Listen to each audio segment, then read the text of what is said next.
friends, how are you today? I hope you're doing well. I thought I would come to you today to read some excerpts from the book, Dark World, Light Work. I thought I would read to you from the foreword and the first two chapters. The foreword and the first chapter are available on my Tumblr for you to read the entire thing, but the third chapter is not. So this will be a very exciting new little sneak peek into the book. And I think this might be kind of a long video, so I'm just going to get right into it, and I'll just read the first two paragraphs of the foreword. I truly appreciate you for taking the time to read this memoir. I would like to thank you with my whole heart. I consider us to be on a spiritual journey together, and I am grateful to have made this connection to you in human form. Oh, sorry if I keep looking down, obviously I have to read. This book is titled Dark World, Light Work. Many of the themes discussed here could be considered controversial or taboo. However, everything I have written in these pages comes from a place of love. With that being said, I have written about things that might shock some. I'm simply retelling my life story from my perspective. I intend to relay the information from as neutral a point of view as possible. I'm speaking my truth from my heart. Okay, that's the first one. The second chapter is called Roots and, the second chapter is called Beginnings, and that is Genesis, Matrix, Inception. And I have chosen this little passage just because it seems like the most theatrical and the most fun.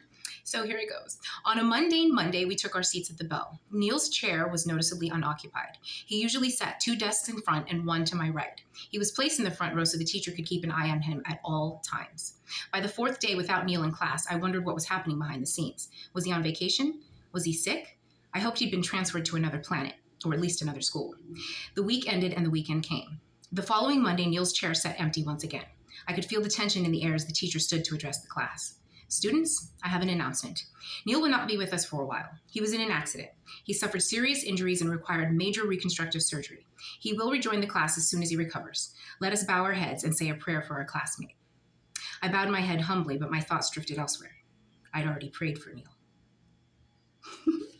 Okay, and then the new exciting passage that I'm going to read is from chapter 3, and this chapter is entitled Roots and Wings, and it's just a little bit of backstory about my family history, and this would be on my father's side. By the age of 8, I'd spent time in federal prison. This was after years of back and forth in federal court.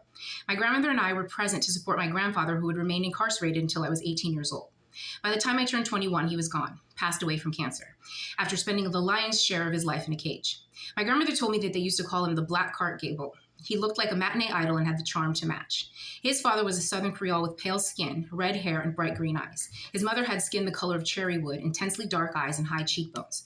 His mother was a wild woman in her own right. She kicked him out of the house at the age of 9, allegedly due to his untamable behavior and hard-headedness. He spent most of his formative years fending for himself on Chicago's South Side. She wore her hair in 2 long, slick black braids. She had a Native American eagle tattooed across her entire chest, shoulder to shoulder, from her collarbone to just under the ribcage. The wings covered her breasts. According to my grandmother, she liked to walk around topless to show off her ink, earning her the nickname Titty. The woman was born in the late 1800s. She was a real maverick. My grandmother used to joke that she watched the eagle's wings get longer as each year passed. Okay, that's it from the first 3 chapters, and next I will be reading from maybe the next 3 chapters, and those are called Candy from a Baby, Gene Pool, and Daughters. Thank you. Bye-bye.